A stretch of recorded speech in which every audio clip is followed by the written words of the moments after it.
You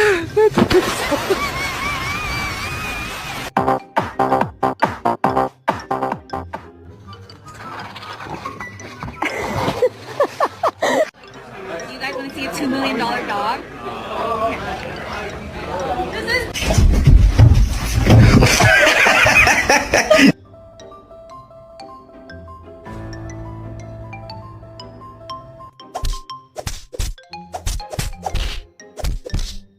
Oh, no.